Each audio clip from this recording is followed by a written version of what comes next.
Welcome to Let's Talk About Porn, a links, training and support webinar about pornography and how to have effective conversations with kids.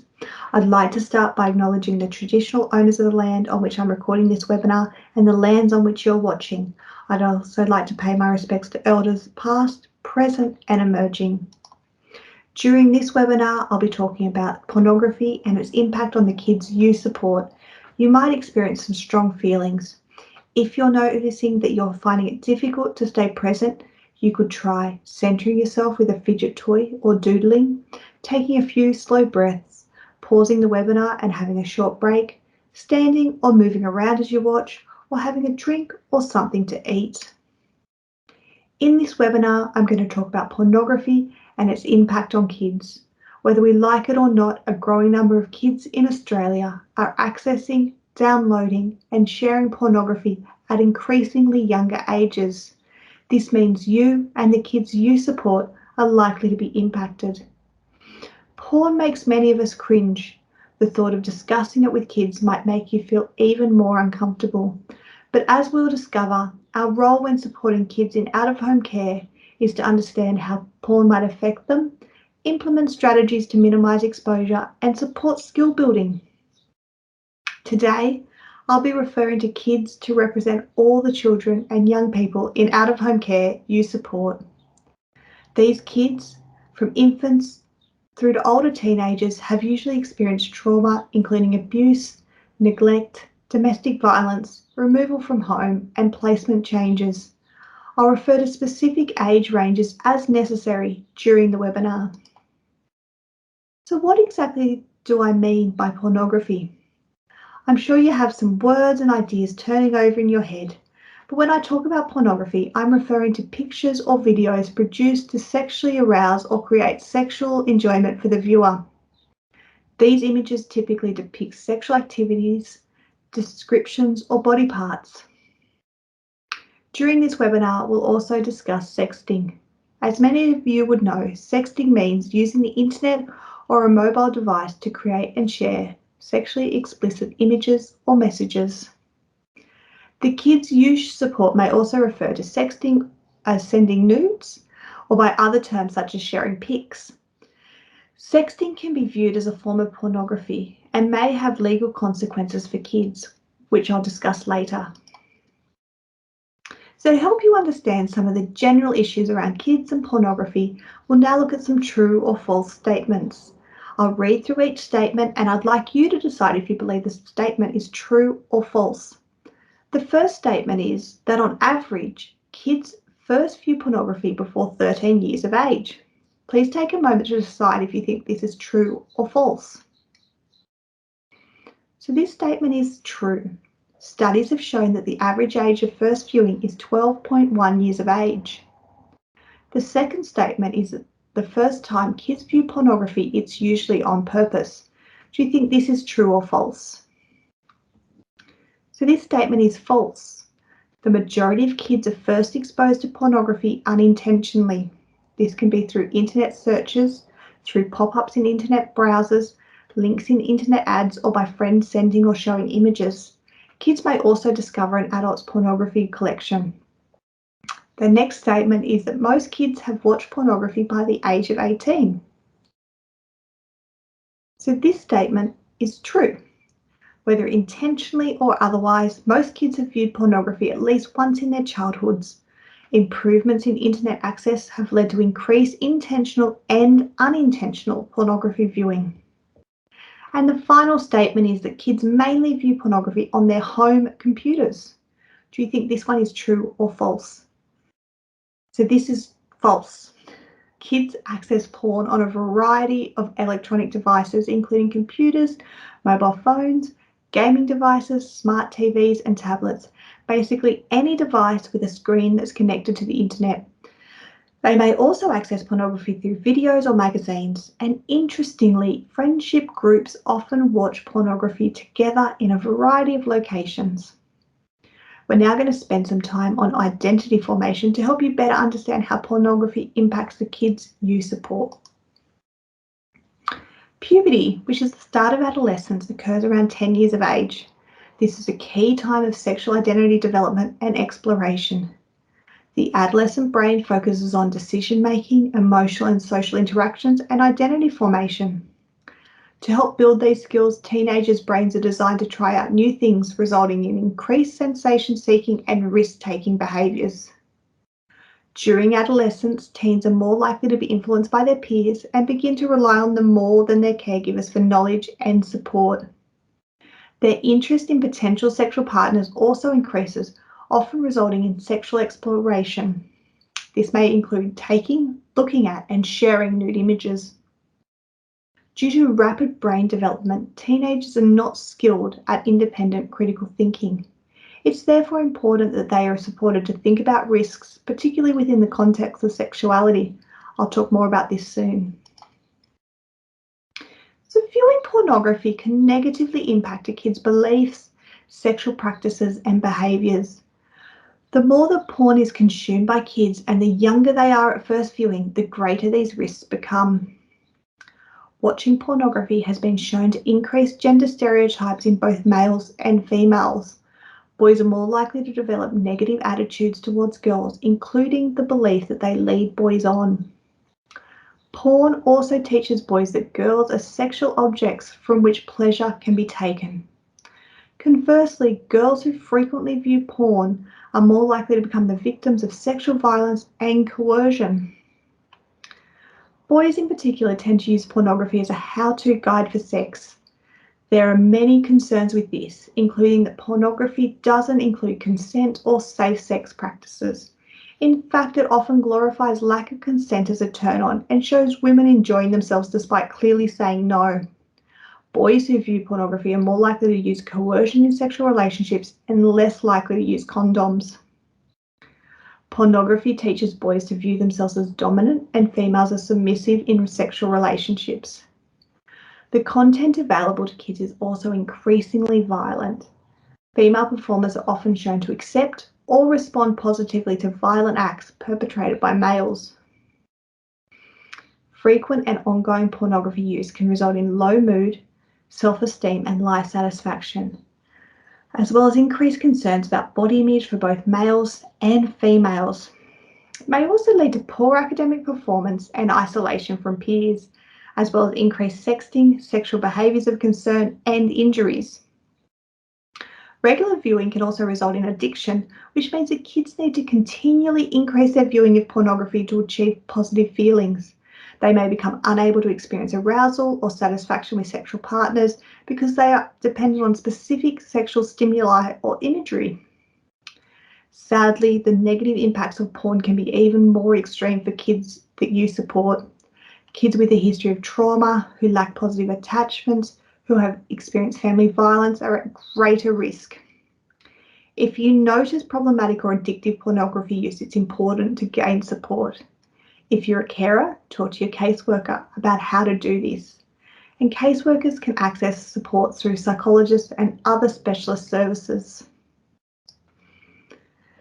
So we've seen that pornography can affect kids in a variety of ways. Diversity may add another layer of complexity to the way they understand and experience pornography. Think about kids from culturally and linguistically diverse backgrounds, those who hold religious beliefs, have a disability, identify as Aboriginal, or have diverse sexual or gender identities. If you're supporting kids from a diverse background or a background that is different to your own, you may like to think about how their background and experiences might impact their usage and understanding of pornography, and how their background might impact their willingness to discuss pornography or sexting with you.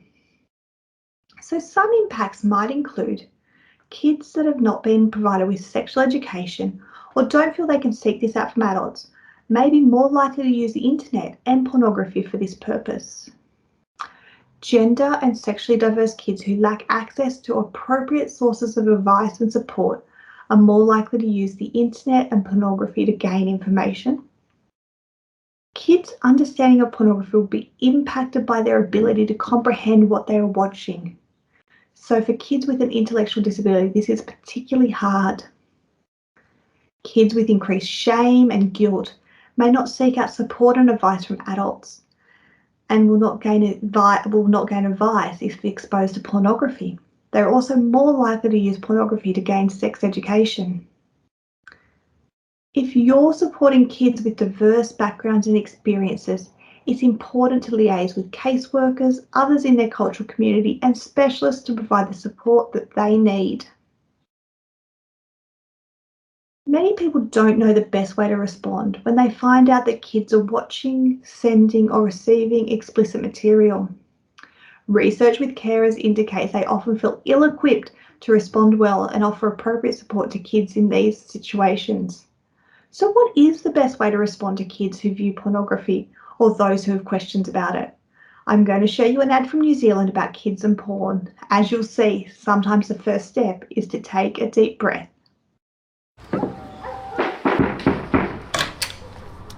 Hiya, I'm Sue. This is Derek. We're here because your son just looked us up online, to watch us.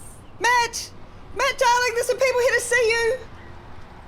So he watches you online? Yeah, on his laptop. iPad, PlayStation. His phone, your phone. Smart TV, projector. Yeah, anyway, we usually perform for adults, but your son's just a kid.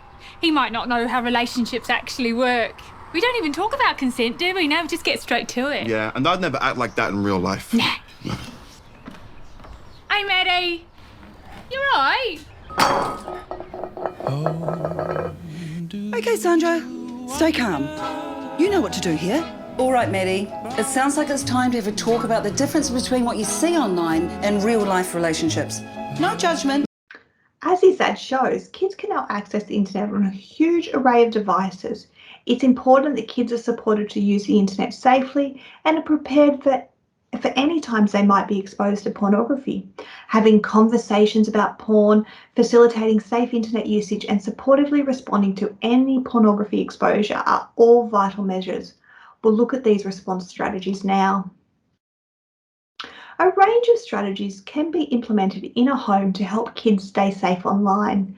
This is especially important for kids who have not yet reached puberty, as the impact of pornography exposure on younger children can be more significant.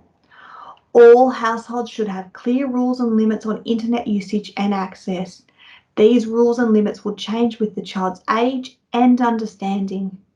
Reducing exposure for children under 11 is critical.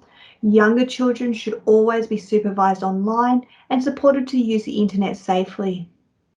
Internet safety measures and discussions about online safety should occur from the moment kids begin to access the internet.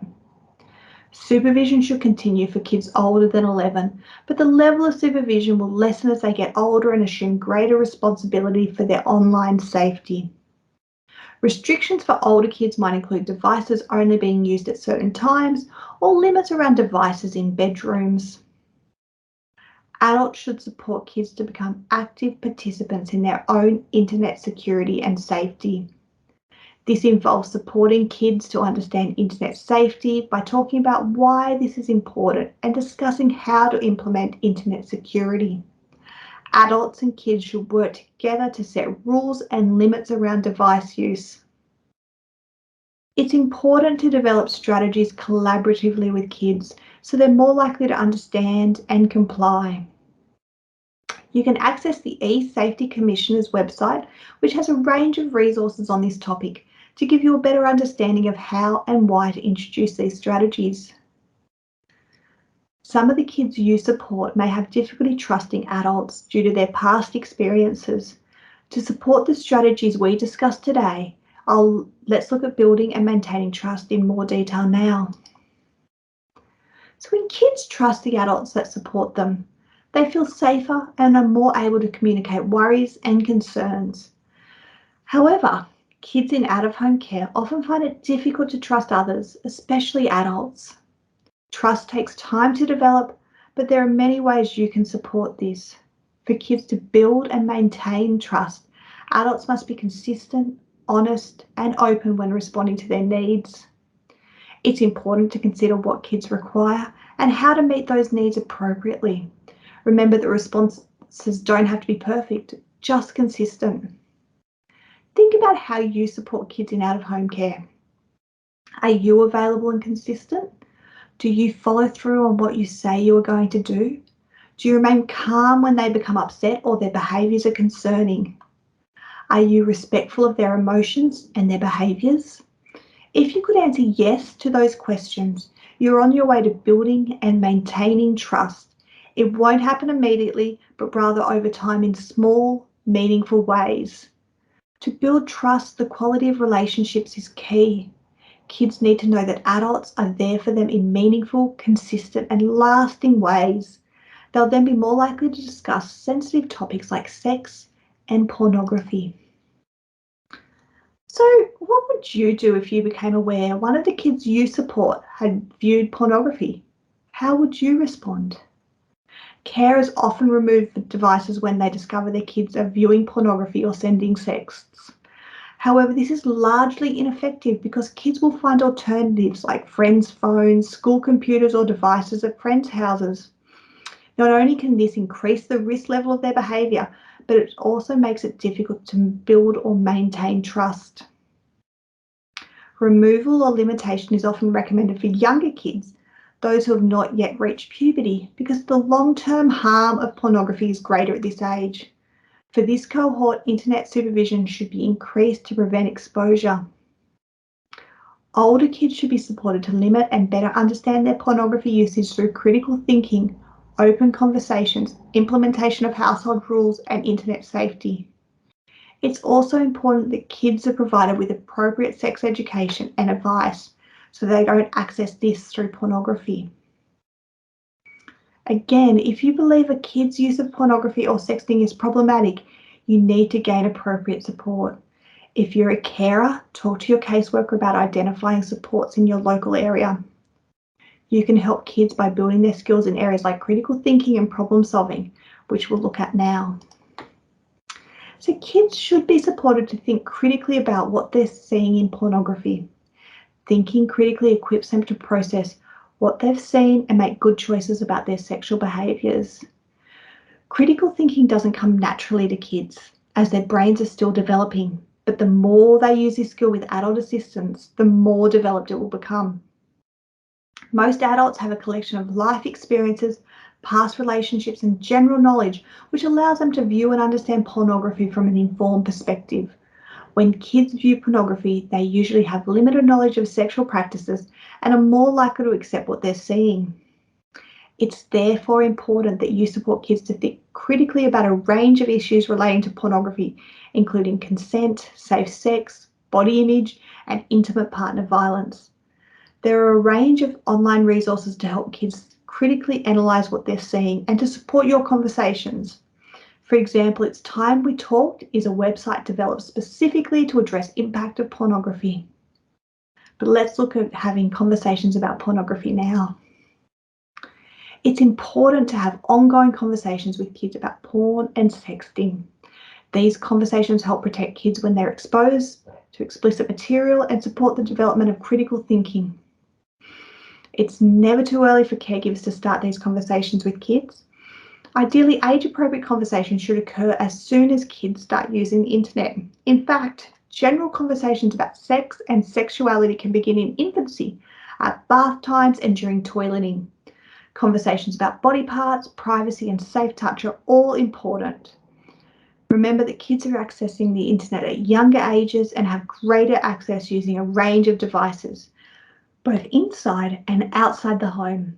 This makes it more likely that they'll be exposed to pornography.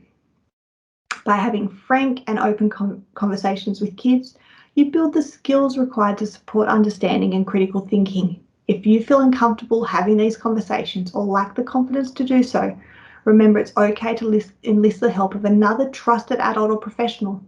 This may be a caseworker, aunt or uncle, or trusted family friend or specialist. The best outcomes occur when we all work together to support kids in out-of-home care. So it's important, as I discussed, that adults talk about topics relating to sex and pornography with kids. And some of the topics to discuss include the differences between porn and real-life relationships, consent, power and control, safe sex, the sexual practices acted out in pornography, body image and the unrealistic portrayal of body parts and figures in porn, and sexual education, including the impacts of pornography on their sexual experiences. You might wonder how to gain the appropriate knowledge to engage in these discussions with kids. Once again, there are a range of online resources, and alongside the ones that we've already discussed, you might like to browse the Kids Helpline. The sites are listed on our website to give you some ideas. Did you know that conversations about sex and sexuality should happen more than once? So it's important to stay engaged on the topic of pornography with kids. Conversations can be reignited by things you read or watch. You may try surfing the internet with kids to support conversations or scheduling a monthly discussion. It doesn't matter how you do it, as long as you keep the conversation going. So when talking about pornography, as with any sensitive topic, an adult's ability to stay calm is crucial. It's one of the best ways to help kids stay engaged in conversation and remain calm themselves. Staying neutral also helps adults to listen. It's important to understand when you are discussing sex or pornography, you don't need to agree with a kid's attitude, behaviour, or the way they're feeling. But if you acknowledge the reason behind the behaviour and any emotion, kids will feel supported and more willing to accept help. On our website, you'll find a tip sheet on helpful hints for staying calm and neutral when discussing pornography. This will help you when having sensitive conversations or if you discover behaviours that concern you. While ongoing discussions about pornography are important, there will be times when you need to have immediate discussions about porn or sexting. When conversations need to happen spontaneously, it's important to ensure they are useful. On the slide, you'll see some strategies for having a reactive conversation. These strategies will ensure that you maintain connection and trust while still responding to the behaviours of concern. On our website, you'll find a tip sheet on reactive conversations and pornography to give you a few more tips and to use as a reminder. You might be wondering about the legalities of pornography and sexting. It's something useful for you to know and certainly something you might need to explain to kids. In New South Wales, while a teen would be unable to buy a pornographic video or magazine in a shop, there's nothing stopping kids of any age accessing pornography on the internet. New South Wales laws have changed recently in relation to sexting, and you can find more information about specific legalities online at Youth Law Australia. But in summary, it's unlikely that consenting similar age peers under 18 will be charged with taking, sharing, or possessing sexually explicit images or sex of each other. It is against the law in New South Wales for people over 18 to share or possess images of those under 16 years. The law in New South Wales still prohibits the sharing of sex without consent, especially where they've been shared with the intent of causing harm, intimidation, harassment or humiliation, or where coercion was used. Police are also likely to become involved where there's a significant difference in age between the child in the image and the receiver of the image. Federally, the law still prohibits the accessing and sharing of explicit images relating to children under the age of 18, and as such, sex can be considered a form of child pornography. Federal law also makes it illegal to request a sex from a child under the age of 18, even if the person requesting the sex is the same age peer. Images are considered illegal even if they are digitally altered, in cartoon form, or have the child's face removed. State and federal law can impact kids that access pornography as a how-to guide for sex. If kids search for images of same age peers, they may inadvertently access child pornography. It is imperative that those supporting kids in out-of-home care understand the potential legal implications of sexting and pornography. If you're a carer and need more information, talk with your caseworker to gain the most up-to-date advice.